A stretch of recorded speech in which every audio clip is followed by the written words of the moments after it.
એ આપણો કેવો ભાગ કહેવાય? ગુપ્ત ભાગ કહેવાય ને. તો એ ભાગની અંદર ક્યારેક આપણને કોઈ ટચ કરે ને આપણને ફીલ થાય કે ખરાબ છે, તો એવા સામે પણ આપણે કાયદેસર કાર્યવાહી કરી શકીએ છીએ. બરાબર? એના માટે આ કાયદો છે. આ કાયદાની અંદર એવી જોગવાઈ છે 3 વર્ષથી માંડીને આજીવન સજાની જોગવાઈ સુધીનું કે આવો કોઈ ગુનો કરે તો તમે દાખલ કરાવો ગુનો, તો એની સામે આજીવન 3 વર્ષથી આજીવન સજા થાય એ પ્રકારની એની સજાની જોગવાઈ છે. હવે આવું થાય તમે કોને કહેવું? પહેલા તો એવું થાય કે આપણે કેવું કોને? તો ધારો કે તમે શિક્ષક શાળામાં આવો છો, તમને કોઈ બહારની વ્યક્તિ દ્વારા કંઈ આવું થયું છે, તો તમે કોને કહેશો? કાં તો તમે તમારા માતા પિતાને કહી શકો, તમારા દાદા દાદીને કહી શકો, અથવા તો શાળાની અંદર તમારા શિક્ષકને કહી શકો. આમને તમારી સાથે જે પણ ઘટના બની છે એ ઘટનાને તમે એમની સામે જણાવશો તો એ તમને ચોક્કસથી મદદ કરશે અને અમારી સુધી પહોંચાડશે. બરાબર? હવે કેવા પ્રકારની ઘટનાઓ, ઘણા એવું થતું કે કેવા પ્રકારની ઘટનાઓ થાય તો કહેવાનું. ધારો કે તમને કોઈ રસ્તામાં કોઈ પકડી લે છે, તમારો કોઈ વારંવાર પીછો કરે છે, બરાબર, તમારા કોઈ વિડીયો ફોટા બનાવે છે જે તમને નથી ગમતા, અથવા તો કોઈક એવા ફોટા અને વિડીયો જે ખરાબ કહેવાય કહી શકાય એવા તમને બતાવે છે, તો આ બધા સંજોગોમાં શું કહેવાય? ગુનો કહેવાય છે. જાણ કરી શકો. હા, 112 બધા માટે લાગુ પડી જાય. તમને કોઈ બી નંબર યાદ નહીં આવતો તો સીધો 112 ને પણ તમે ફોન કરી શકો. દરેક ઇમરજન્સીની અંદર 112 નંબર તમને મદદરૂપ થાય. તે સિવાય બાળકો માટે એક સ્પેશિયલ નંબર છે. કયો નંબર છે? 1098. કયો છે? 1098. બરાબર? જ્યારે પણ તમને તકલીફ પડે કોઈ પણ ના મોબાઈલથી તમે 1098 નંબર ડાયલ કરશો એટલે સીધો ચાઇલ્ડ હેલ્પલાઇન નંબરમાં લાગશે. તમને તકલીફ પડે તો તમે પણ લગાવી શકો અને તમારા માટે કોઈ બીજી વ્યક્તિ પણ લગાવી શકે. બરાબર ને? ત્યાં તમે ફોન કરશો એટલે તમને જે પણ તકલીફ હોય એ તકલીફો તમને નિવારણ માટે એમની ટીમ જિલ્લા કક્ષા હોય ત્યાંથી અહીંયા આવી શકશે. બરાબર? ટેસ્ટ કરવો છે નંબર આપણે લગાવી જવું છે? જોવો છે ને અત્યારે? ચલો આપણે જોઈ લઈએ ક્યાં લાગે છે, કેવી રીતે થાય છે.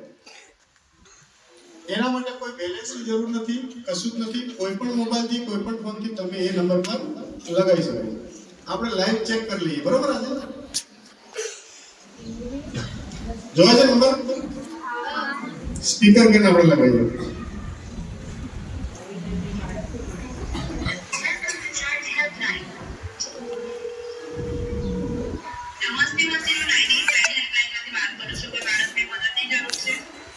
નમસ્કાર મેડમ. સર, હું PISL કામો બોલું છું. અત્યારે એ લાઈવ લેક્ચર ચાલુ છે બાળકોની સ્કૂલમાં, એટલે ટેસ્ટ માટે હેલ્પલાઇન નંબરના ટેસ્ટ માટે આપણે કોલ કર્યો છે. સર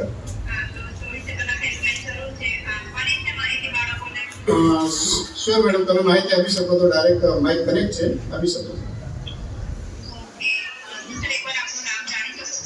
પોલીસ ઇન્સ્પેક્ટર SL કામો, કાકણપુર પોલીસ સ્ટેશન. શાળાની અંદર પ્રોગ્રામ ચાલુ છે અને પ્રોગ્રામમાંથી મેં આપને કોન્ટેક્ટ કર્યો. અત્યારે બોરા તાલુકો અને કાકણપુર પોલીસ સ્ટેશન, જિલ્લો પંચમહાલ. ઓકે, માઇક ચાલુ છે, સ્પીકર પણ છે અને કનેક્ટ કર્યા છે આપણે. બાળકો છે.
ઓકે મેડમ, જિલ્લા કક્ષાએ ટીમ હોય છે આમાં? જિલ્લા કક્ષાએ દરેક જિલ્લામાં ટીમ ફાળવેલી છે. ઓકે, સારું, થેન્ક યુ. અને બાળકો તરફથી મેડમ હલો, ચાલો રાખજો. થેન્ક યુ કહી દો બધા એક દિવસથી. Thank you madam. એને લાગે છે ને ફોન? એટલે આવું કોઈ પણ સંજોગ હોય, તમને કીધું ને આવી પરિસ્થિતિમાં તમે ફોન કરી શકો. આ ફોન ક્યાં લાગશે? સીધો આપણા રાજ્ય કક્ષાએ એની સેન્ટર બનાવેલું હોય છે, બરાબર? ત્યાં લાગશે, ત્યાં લાગશે.